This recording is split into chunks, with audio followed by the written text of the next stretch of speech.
ప్రజలారా వినరండి ఈ సత్య సువార్త. ప్రభు అయిన యేసుక్రీస్తు వారి యొక్క నామంలో మిమ్మల్ని అందరినీ ప్రేమతో ఈరోజు ఈ సత్య సువార్త అనే ఈ కార్యక్రమానికి ఆహ్వానాన్ని తెలియజేస్తూ ఉన్నాను. నా మిక్కిలి ప్రియ స్నేహితులారా, యేసు ప్రభు వారి యొక్క రెండవ రాకడ అది మనం మాట్లాడుకుంటూ ఉన్నాం.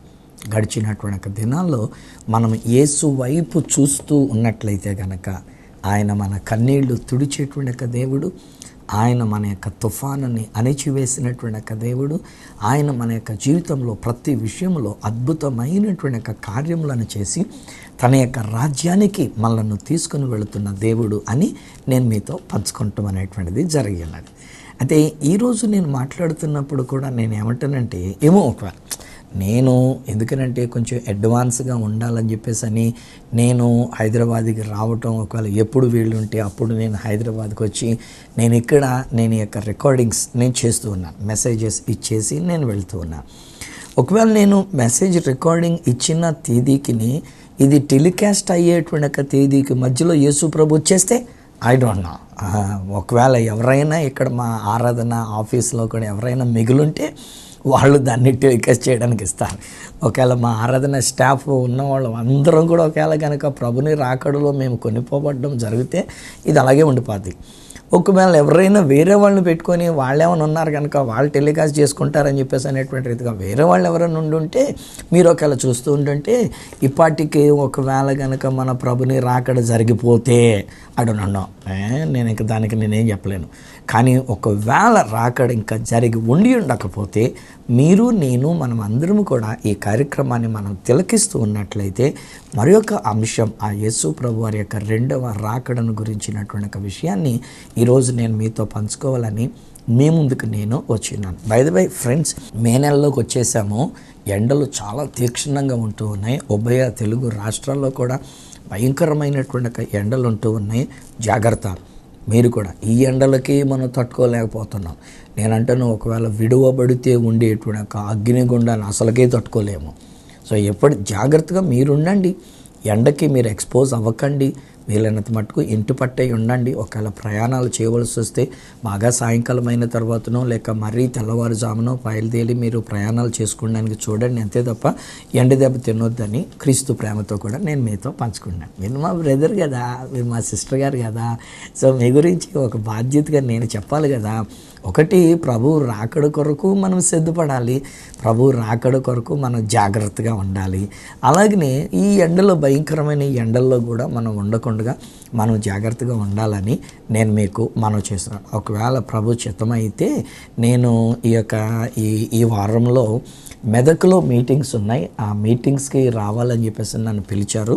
ప్రభు చిత్తమైతే మెదక్కి నేను 6, 7, 8 అనుకుంటా నేను ఆ రోజుల్లో నేను మెదక్లో ఉంటూ ఉన్నాను. మెదక్లో ఒకవేళ ఎవరైనా మన ఈ కార్యక్రమాన్ని చూస్తూ ఉంటే మిమ్మల్ని అక్కడ కలుసుకోవాలని కూడా నేను ఆశపడుతున్నా. తర్జుమా చేయడానికి వస్తూ ఉన్నా. ఒక ప్రియ కుమారుడు దైవజనుడు గాడ్లీ అనేటువంటి ఒక దైవజనుడికి తర్జుమా చేయడానికి అడిగారు కనుక తర్జుమా చేయడానికి నేను వస్తూ ఉన్నా. సర్లేండి, ఇవన్నీ జనరల్గా జరిగేటువంటి ఒక విషయాలు. రాకడను గురించినటువంటి ఒక విషయంలో నేను మీతో పంచుకుంటున్నటువంటి ఒక మాట ఏమిటంటే, యేసు ప్రభు వారి యొక్క రెండవ రాకడ 2 ఘట్టాలుగా ఉన్నాయి. మొదటి ఘట్టముగా ఆయన మధ్యాకాశం వరకు వస్తే మనమందరము విశ్వాసులైనటువంటి వారందరూ, యేసు ప్రభుని నమ్ముకున్నటువంటి వారందరూ, యేసు ప్రభు నమ్ముకుంటూ అంటే మళ్ళీ ఏదో అని సింపుల్గా అనుకోకండి. నేనంటాను, నా కొరకే యేసు ప్రభు ఈ లోకంలోనికి వచ్చారు, నా పాపముల కొరకు ఆయన పాపముగా చేయబడి చనిపోయారు, నా విమోచన క్రయధనముగా తన ప్రాణాన్ని ఇవ్వడానికి ఆయన వచ్చి ఉన్నారు. సిలువలో తన ప్రాణాన్ని పెట్టి 3వ దినాన తిరిగి లేచి, గడిచిన దినంలో మనం జరుపుకున్నాం కదా ప్రభు యొక్క పునరుత్థాన పండుగ అనేటువంటిది. సో అలాగున ఆ ప్రభు మన కొరకు, నా కొరకే ఆయన చనిపోయి తిరిగి లేచుట వలన నన్ను నీతిమంతులనుగా తీర్చి పరిశుద్ధులనుగా చేశారు. ఆయన మరలా తిరిగి వస్తున్నారు అని ఇదండి నమ్మడం అంటే. అంతే తప్ప ఏదో మతానికి నమ్మడం, మతంలోనికి చేరడం ఇది కానే కాదు. ఈరోజు నేను మీకు నేర్పిస్తున్న సత్యం ఏమంటానంటే, యేసు ప్రభుని ఈ విధాల మనం ఏ విధాల నా కొరకైన పుట్టారు రక్షకుడుగా, నా కొరకు ఆయన సిలువలో తన ప్రాణం పెట్టారు, అంటే నా పాపములను క్షమించారు, నన్ను విమోచించడానికే విమోచన క్రయధనముగా తన్ను తాను అర్పించుకున్నారు.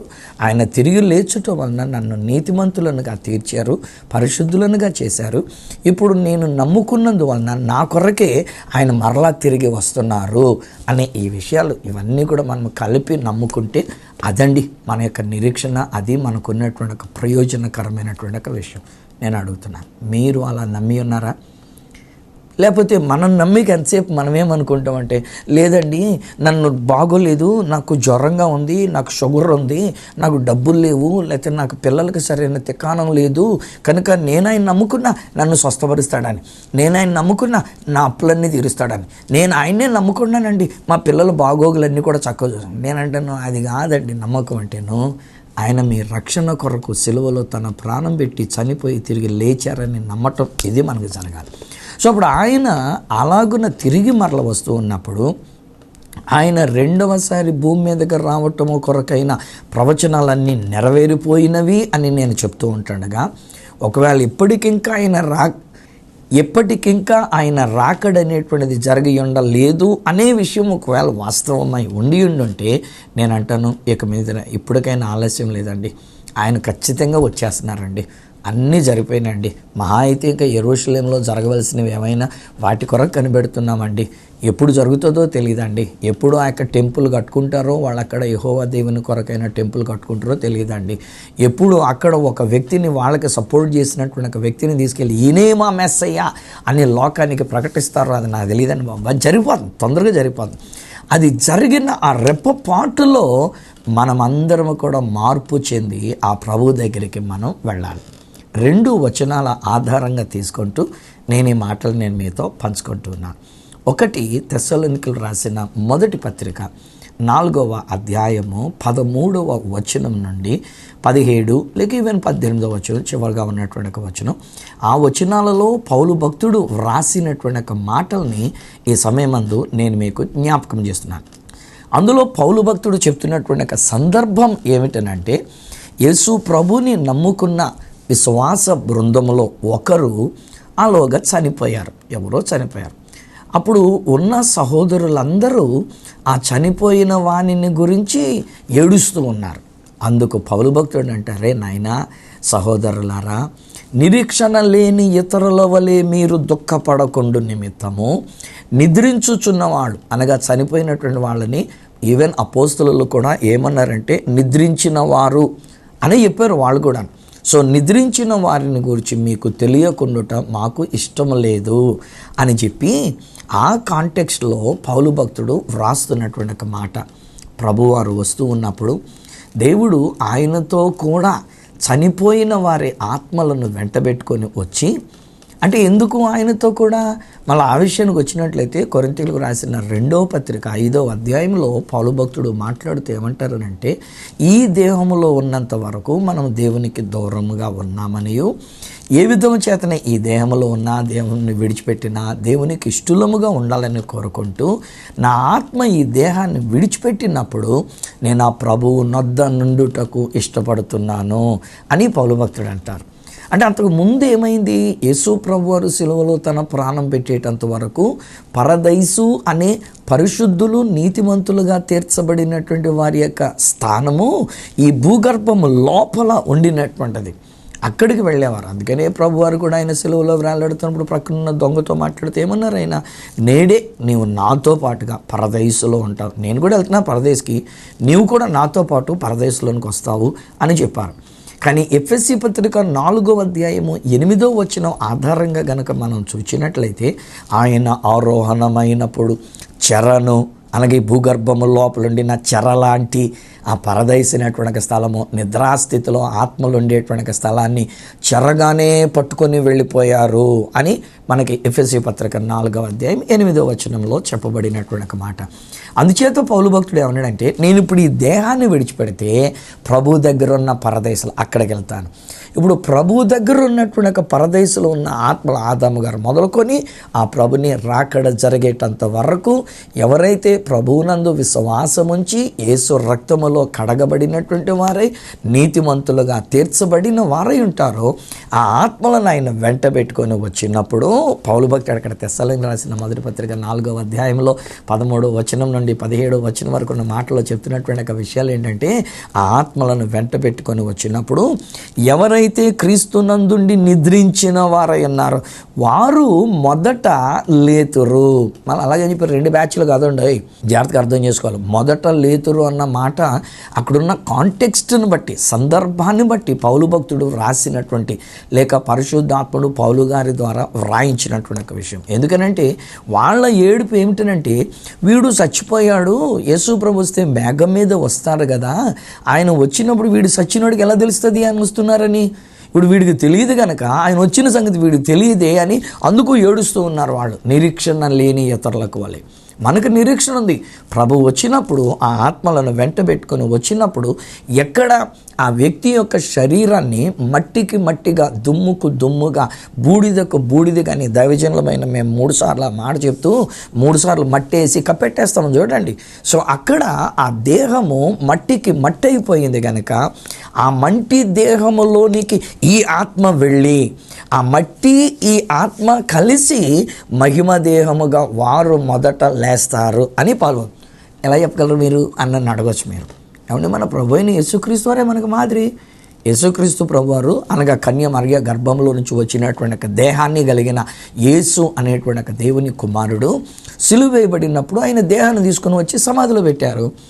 3వ దినమున ఆయన సమాధిని గెలిచి తిరిగి లేచి ఉన్నారు. ఆయన లేచినప్పుడు వీళ్ళు వెళ్ళి చూచినప్పుడు, శిష్యులే కానీ ఇంకా కొంతమంది ఇతరులే కానీ వీళ్ళు వెళ్ళి చూచినప్పుడు ఈ యేసు ప్రభువారు అప్పటి వరకు ధరించిన మరియమ్మ గారి గర్భంలో నుంచి వచ్చిన యేసు అనే దేహము అక్కడ లేదు.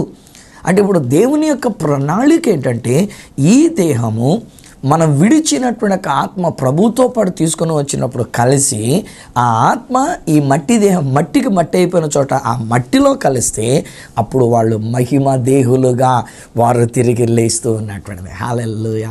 అప్పుడు తర్వాత అంటాడు అనమాట, ఆ మీదట సజీవులమై నిలిచి ఉండినటువంటి మనం. అంటే ఇప్పుడు మీరు బతుకున్నారు, మీరేమో యేసుప్రభు వస్తే కనుక మేఘం మీద రావటం మేము చూస్తాము, వీడు చూడ కదా వాడి గతి ఏంటి అని చెప్పేసి మీరు ఏడుస్తున్నారు. కానీ సత్యం ఏంటంటే మొదట వారు నిద్రించిన వారు మహిమ దేహముతో లేచిన తర్వాతనే మనము మార్పు చెంది మనము ఆ ప్రభువైన యేసుక్రీస్తు వారిని ఎదుర్కొనడానికి ఆకాశ మండలమునకు మేఘముల మీద మనము కొనిపోబడుదుము. దాన్ని ఇంగ్లీష్లో ఏమన్నారంటే ర్యాప్చర్ అని అన్నారు. హాయ్ ఫ్రెండ్స్, డాక్ట్రినల్గా అనవసరమైన తర్క వితర్కాలు పెట్టుకోకండి. ఒక్కొక్కళ్ళు ఏమంటారంటే ర్యాప్చర్ అన్న మాట అసలు బైబిల్లోనే లేదు కదండి, అలాంటప్పుడు ర్యాప్చర్ ఎక్కడ జరుగుతుంది, ఇదంతా వేరు అని చెప్పేసి అనేవాళ్ళు కూడా లేకపోలేదు. కానీ ఈరోజు నేను మీతో చెప్తున్న మాట ఏంటంటే ర్యాప్చర్ ఉన్నది. ఒక మ్యాగ్నెట్కి ఇనుము ఎలాగనైతేనే అయస్కాంతానికి అతుక్కోవడానికి అది వచ్చి అయస్కాంతాన్ని అతుక్కుంటుందో అలాగున మన ప్రభువు మధ్యాకాశం వరకు వచ్చినప్పుడు ఆయన క్రీస్తు న్యాయపీఠము మీద ఆయన కూర్చుండబోతూ ఉన్నారు. కొరింథీయులకు రాసిన 2వ పత్రిక 5వ అధ్యాయం 10వ వచనం, రోమీయులకు రాసిన పత్రిక 14వ అధ్యాయము 10వ వచనం. ఈ 2 చోట్ల చెప్పబడిన మాట ఏంటంటే మధ్యాకాశంలో, భూమి మీద కాదు, మధ్యాకాశంలో ఏ బేస్మెంట్ అక్కర లేకుండా, ఎందుకంటే ఆయన మహిమ దేహముతో ఆయన లేచి వెళ్ళి అన్నారు కనుక తండ్రి దగ్గరికి ఆయన వచ్చినప్పుడు ఆ మధ్యాకాశంలో ఆయన తన యొక్క సింహాసనాన్ని వేసుకున్నప్పుడు అక్కడికి మనందరినీ కూడా తీసుకుని వెళ్ళడానికి. అందుకనే పౌలు గారు కొరింథీయులకు రాసినటువంటి ఒక మొదటి పత్రిక 15వ అధ్యాయము 50వ వచనం దగ్గర నుంచి ఉన్న మాటల్లో అద్భుతమైనటువంటి ఒక విషయాలని ఆయన తెలియచేస్తున్నారు. అక్కడ ఏమంటారంటే, సహోదరులారా నేను మీకు ఒక మర్మము చెప్తున్నాను, ఈ రక్త మాంసములు దేవుని యొక్క రాజ్యాన్ని స్వతంత్రించుకొన నేరవు. అందుకని అంటానండి, ఈ రోజున ఎవరైనా ఒకవేళ మీ కుటుంబీకులైనటువంటి వారిని మీరు కోల్పోయి ఉంటే నేను నేర్పించే మాటలు ఏమన్నానంటే, ఎట్టి పరిస్థితుల్లో వారు చచ్చిపోయారన్న మాట మీరు వాడొద్దు. వాళ్ళు దేవుని నమ్ముకున్న వాళ్ళైతే, ప్రభు అయిన యేసునందు విశ్వాసం ఉంచి ఉండుంటే మీరు నేను మనం వాడవలసినటువంటి ఒక పదం ఏంటంటే వాళ్ళు ప్రభువునందు నిద్రించారు అనే మాటనే మనం వాడాలి తప్ప వాళ్ళు చచ్చిపోయారండి, మా వాళ్ళు చచ్చిపోయారండి, ప్రభువును మరణించినటువంటి వీళ్ళని మరణించడం, చచ్చిపోయారు ఈ మాటలు వాడద్దు. ఎందుకంటే వాళ్ళు ఓన్లీ ప్రభునందు నిద్రించినటువంటి వారు. ఈ దేహముతో మనము దేవుని యొక్క రాజ్యాన్ని చేరుకున్నాము గనక మనకు ముందు ప్రభువునందు నిద్రించినటువంటి వారి యొక్క ఆత్మలను ప్రభు అయిన యేసు యొక్క రెండవ రాకడలో ఆయన తీసుకొని వస్తే ఆ ఆత్మలు ఈ మట్టిలోనికి వెళ్ళి ఎక్కడ వాళ్ళు మట్టిగా చేయాలి, సముద్రంలో కానివ్వండి, లేకపోతే కాలిపోయి కానివ్వండి, ఇంకొక రంగా కానివ్వండి, ఎక్కడ ఈ దేహం మట్టి అయిందో ఆ మట్టిలో కలిసి మహిమ దేహముగా వాళ్ళు తిరిగి రావడానికి ఎక్కడ. అందుకనే ఈ కొరింథీయులకు రాసిన మొదటి పత్రిక 15వ అధ్యాయంలో 50వ వచనం దగ్గర నుంచి అంటున్న మాట ఏమంటారంటే, మీకు ఒక మర్మం తెలియజేస్తున్నా, ఈ రక్త మాంసములతో మనం వెళ్ళాం, చనిపోయినా వెళ్ళాలి, లేదంటే తర్వాత ఏమంటాడంటే రెప్పపాటున కనురెప్పపాటులో మనము మార్పు చెందుదాము. అంటే బ్రతుకున్నాం మనం ఇలా బ్రతుకుంటాడు. కానీ ఒకవేళ ఈ కాలంలోనే మన ప్రభుని రాకడ గనక జరిగితే మన ముందు నిద్రించిన వాళ్ళు మొదటలేస్తారు. ఇప్పుడు మనం బ్రతికే ఉన్నాము గనక ఈ రక్త మాంసములతో మనం ఎగరలేం. మామూలు కూడా చూడండి, ఆలోచన చేయండి. ఈ రక్త మాంసములతో ఉన్నటువంటి మనం ఒకవేళ ఒక బిల్డింగ్ పైకి ఎక్కడికన్నా వెళ్ళి 30 అంతస్తుల బిల్డింగ్ పైకి ఎక్కేసి అక్కడి నుంచి నేను ఎగిరిపోతామని ఎగరడానికి ప్రయత్నం చేస్తే దాపుని కింద పడతారు. ఇక అక్కడి నుంచి వాళ్ళు చచ్చిపోవడం జరుగుతుంది. అలా ప్రయత్నం చేయకండి. నేను ఎగురుతానని చెప్పేసాను. ఆ మధ్యలో ఒక్కొక్కసారి కార్టూన్స్లో వీటిలో కూడా ఒక్కొక్కసారి చూస్తూ ఉంటా, నక్కలాడిది టామ్ అండ్ జెర్రీయా ఏదో కథ ఉంటుంది కదా, అప్పుడప్పుడు మా మనవాళ్ళు చూస్తానంటే నేను కూడా చూసినాడు అనుకోండి, రెక్కలు కట్టుకున్నట్టుగా ఎగురుతూ ఉంటుంది. కానీ ఎంత దూరం ఎగురుతుంది, కాసేపు ఎగిరిన తర్వాత కిందకు చూసుకునేసరికి కింద ఏం బేస్మెంట్లో దాపుని కింద ఆడిపోతాయి ఇంకా. సో మనం అట్లా ఎగరలేము. అందుకనే దేవుడు ఏం చేశాడంటే మన పద్ధతిలో ఇది భూమి ఆకర్షణ శక్తిని కలిగినటువంటి యొక్క దేహం, మంటి నుండి చేయబడినటువంటి ఒక దేహం కదా, రక్త మాంసములు అనేటువంటిది మంటి నుండి చేయబడినటువంటిది. సో ఈ మట్టికి ఆకర్షితులం అయ్యేటువంటి వాడు. అందుకనే దేవుడు ఏమన్నాడంటే రెప్పపాటులో కన్నురెప్పపాటులో సెకండ్ను కూడా 24 భాగాలు చేస్తారంట. ఒక సెకండ్ని మా కెమెరా సంబంధించిన ఈ రికార్డింగ్స్ విషయంలో వాళ్ళు చెప్తూ ఉంటారు, ఏంటా 24 ఫ్రేమ్స్ అని చెప్పేసానంటే ఈవెన్ ఒక సెకండ్ని 24 ఫ్రేములుగా చేసి వాళ్ళు తీసేటప్పుడు జరుగుతున్నటువంటి ఒక విషయం. సో అందులో సెకండే అసలు చిన్నది, అందులో 24 ఫ్రేముల్లో ఒక్క ఫ్రేమ్ లాగా ఉన్నటువంటి దానిలోనే మనం మార్పు చెందినప్పుడు జరిగే విషయం ఏంటంటే అక్షయతను ధరించుకుంటూ ఉంది, మర్త్యమైనటువంటిది అమర్త్యతను ధరించుకుంటూ ఉంది. ఫిలిప్పీలకు రాసినటువంటి ఒక పత్రిక 2వ అధ్యాయం చివరి భాగంలో పౌలు భక్తుడు రాసినట్లుగా ఈ మంటి దేహమైనటువంటి యొక్క దేహము మహిమ దేహముగా మార్చబడుతుంది. అప్పుడు ఆ మహిమ దేహానికి డజంట్ నీడ్ ఎ బేస్మెంట్. మనకి నేల అనే బేస్ మనకు అవసరత లేదు మహిమ దేహంలోనికి మనం మార్చబడినప్పుడు. అట్టి మహిమ దేహము మధ్యాకాశానికి ఎగిరి వెళ్ళగలిగినటువంటి ఒక మహిమ దేహం. హాయ్ ఫ్రెండ్స్, యేసు త్వరగా వచ్చేస్తున్నారు. నేను చెప్తున్నటువంటి ఒక సత్య సువార్త ఇది. యేసు రాకడ ఏ క్షణమో ఏ గడియో మనకు తెలియదు. ఒకవేళ ఇంతవరకు నేను చెప్తూ వచ్చిన్నాను, ఏమో ఆయన కృపచేత ఆయన యొక్క దీర్ఘశాంతమును బట్టి ఆయన యొక్క రెండవ రాకడ అనేటువంటిది ఈ రోజు వరకు ఒకవేళ జరిగి ఉండకపోతే నేను అంటాను, బహుశా మీరో లేక మీ ఇంట్లో వాళ్ళు ఎవరో ఒకళ్ళు ఇంకా యేసు ప్రభునందు విశ్వాసం ఉంచలేదు గనక, యేసు చేసిన కార్యాన్ని మీరు నమ్మలేదు గనక, ఆయన మీ కొరకే చనిపోయి తిరిగి లేచి ఉన్నారనేటువంటి ఒక సత్యాన్ని సువార్తగా నేను చెప్తుంటే, సువార్తను మీరు నమ్మలేదు గనక మీ కొరకే ఒక ఆలస్యం చేస్తున్నారేమో. ఇప్పుడైనా మించిపోయింది లేదు స్నేహితులారా, ఆ ప్రభుని రాకడ ఇంకా జరగలేదు కనుక ఈ రోజు కనుక్కున్నాను నేను, ఏమో ఒకవేళ నేను మాట్లాడేసిన తర్వాత ఆ రోజు ఇది టెలికాస్ట్ చేయబడేసరికి ఒకవేళ వచ్చేస్తే నేనేం చేయలేను. కానీ ఈ రోజుకి నేను అనుకుంటున్న మాట ఏమిటంటే, ఒకవేళ ఆయన రాకడ ఇంకా జరిగి ఉండకపోతే ఇప్పుడైనా యేసు ప్రభునందు మనం విశ్వాసం ఉంచుదాం. నేను చెప్తున్న మాట ఇది ఒకటేనండి బాబు, యేసు ప్రభు తప్పితే మరి ఇంకోటి మనకు అక్కర్లేదండి. ఆయన నా కొరకు ప్రాణం పెట్టాడు, మీ కొరకు ప్రాణం పెట్టాడు, ఆయన మన కొరకు చనిపోయి తిరిగి లేచి ఉన్నాడు కనుక ఆ ప్రభు అయిన యేసు నందు మన విశ్వాసం ఉంచినప్పుడు యేసు మన హృదయంలో ఉండి యేసులో ఉన్న జీవాన్ని మనము కలిగినటువంటి వారమై, ఒకవేళ నా ఆత్మ ఈ శరీరాన్ని విడిచిపెట్టి లోకం ఒకవేళ చచ్చిపోయారని, లేకపోతే నాకు తెలిసిన మా బిడ్డలైనటువంటి వాళ్ళు ప్రభునందు నిద్రించారని ఒకవేళ చెప్పుకున్నప్పటికీ, యేసు నా ఆత్మలో ఉన్నందు చేత నేను జీవమును కలిగినటువంటి వాడని ఆ ప్రభుని రాకడ జరిగినప్పుడు మొదట లేతురు అని ఉంటుంది తెస్సలోనికీయులకు రాసిన పత్రికలో. ఆ మీదట సజీవులమైనటువంటి మనం వారితో కూడా ఏకముగా కూడి ఆ ప్రభుని ఎదుర్కొనడానికి ఆకాశ మండలమునకు మనం మేఘముల మీద మనం కొనిపోబడవలసినటువంటి విషయం ర్యాప్చర్ ఉంది. ఆయన మనందరినీ తన యొద్దకు ఆకర్షించుకుంటూ ఉన్నారు. ఆయన తనతో ఉండడానికి, తీసుకొని వెళ్ళడానికే ఆయన వస్తూ ఉన్నారు. మనం అనుకున్నటువంటి ఒక మాట ప్రకారంగా ఆలోచన చేసినట్లయితే నా మిక్కిలి ప్రియ స్నేహితులారా, యోహాను సువార్తలో 14వ అధ్యాయం ఆ మొదటి 3 వచనాలలో ప్రభువు చెప్తున్నటువంటి ఒక మాట, మీ హృదయములను కలవరపడనీయకండి, దేవుని యందు విశ్వాసం ఉంచుచున్నారు, నా యందును విశ్వాసం ఉంచండి అని మన ప్రభువే స్వయంగా చెప్పారు. That's all we need to do. Just believe in Jesus. Believe in Jesus who died for you and who rose again for you and who is going to come back again to take you into his place.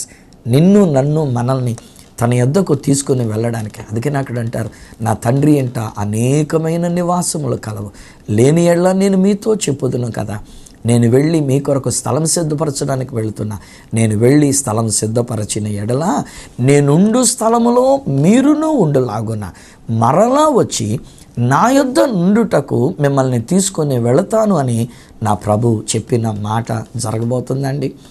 అండి, నా మాట వింటున్నటువంటి మీరు తేలిగ్గా తీసుకోకండి స్నేహితులారా. ఏదో ఇది క్రైస్తవులు చెప్పే బోధలు అన్నట్టుగా తీసుకోకండి స్నేహితులారా.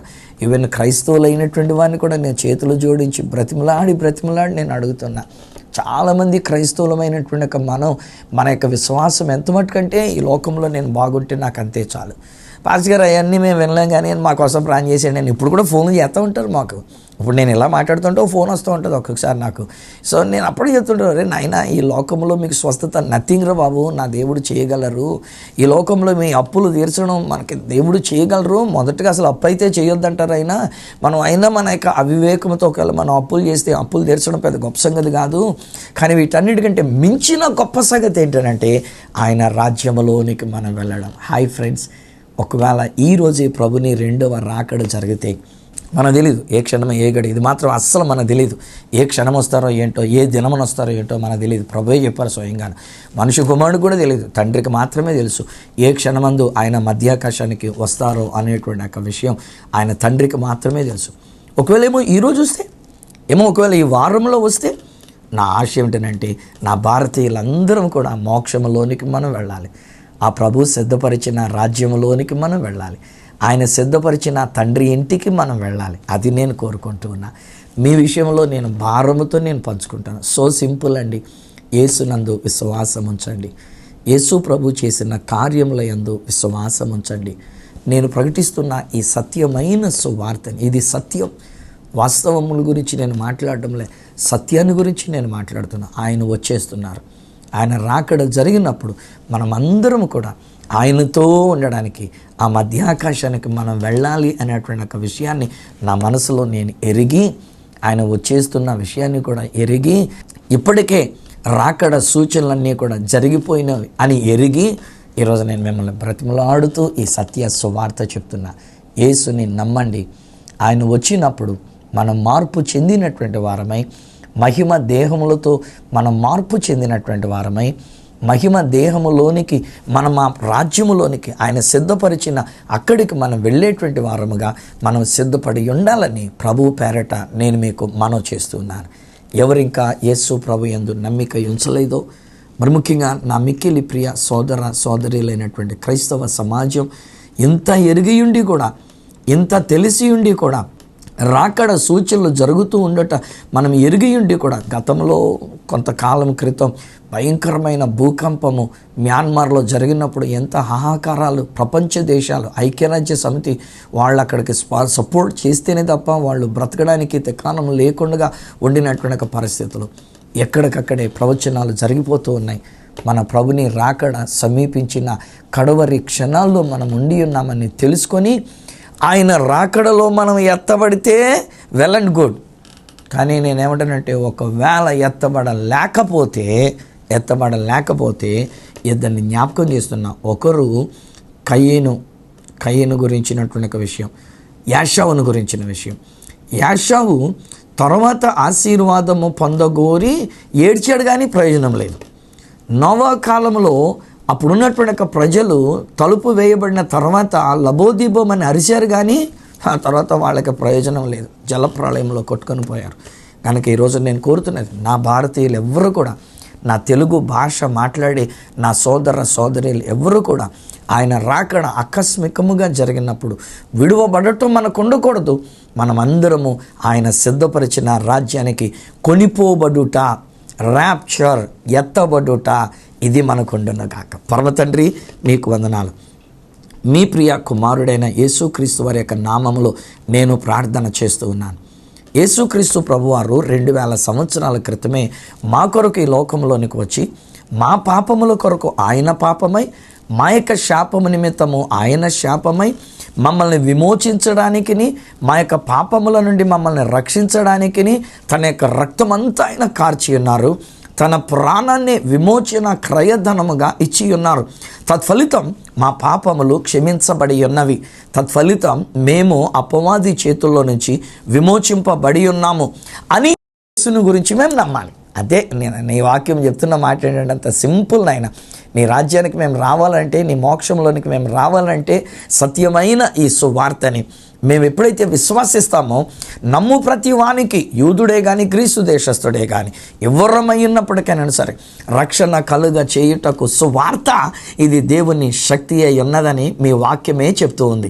కాబట్టి నాయన, ఈ నా మాటలు వింటున్నటువంటి బిడ్డలు ఈ సత్య సువార్తను వారు నమ్మి, అనగా యేసు క్రీస్తునందు నమ్మికయించి, యేసు మా కొరకే, వీరి కొరకే తమ ప్రాణాన్ని పెట్టి చనిపోయి సమాధి చేయబడి తిరిగి లేచి మరలప్పుడు వస్తున్నారు అనే విషయాన్ని వీళ్ళు నమ్ముట వలన, మా ప్రభువా మీరు వచ్చినప్పుడు, అనగా యేసు ప్రభు వారు వచ్చినప్పుడు మేమందరం కూడా ఎత్తబడి మిమ్మల్ని కలుసుకునేటువంటి మహిమ దేహంతో కలిసే భాగ్యం ఇది మీరు మాకు ఇస్తున్నారు తండ్రి. ఈ ఇంట్లో ఏ ఒక్కరు విడవబడకూడదు నాయన, ఈ కుటుంబంలో ఏ ఒక్కరు విడవబడకూడదు నాయన.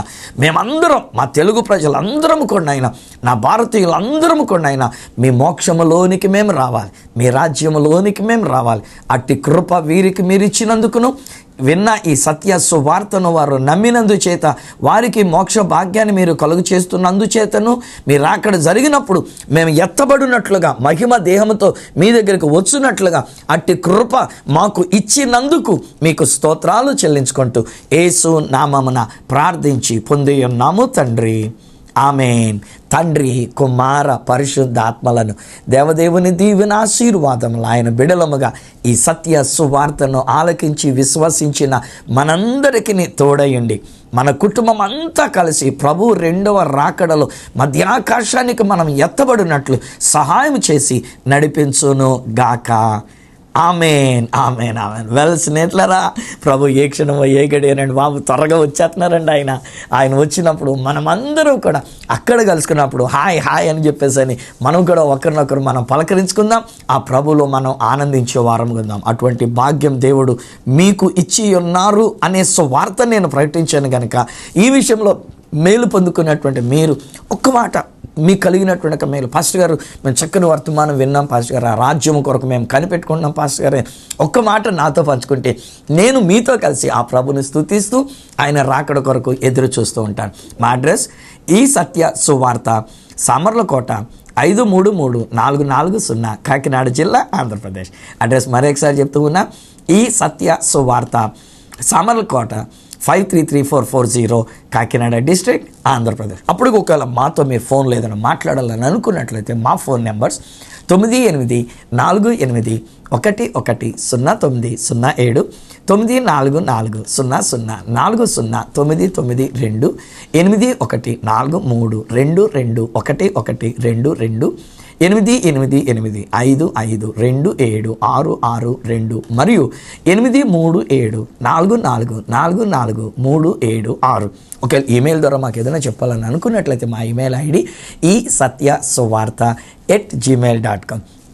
మళ్ళీ నెక్స్ట్ ప్రోగ్రాంలో మిమ్మల్ని కలుసుకుని, ప్రభుని రాకడ ఆలస్యం అయితే మిమ్మల్ని కలుసుకుని మరి ఒక అద్భుతమైన ఆయన రాకడను గురించినటువంటి ఒక విషయాన్ని మీతో పంచుకునే దానికి వచ్చేటంత వరకు మిమ్మల్ని, మీ కుటుంబాన్ని, మనందరిని కూడా త్వరగా వచ్చుచున్న ఆ యేసయ్య చేతులకు మిమ్మల్ని అప్పగిస్తూ మీ దగ్గర సెలవు తీసుకుంటున్న మీ ప్రియ సహోదరుడు ఈ సత్య సువార్త రాజు.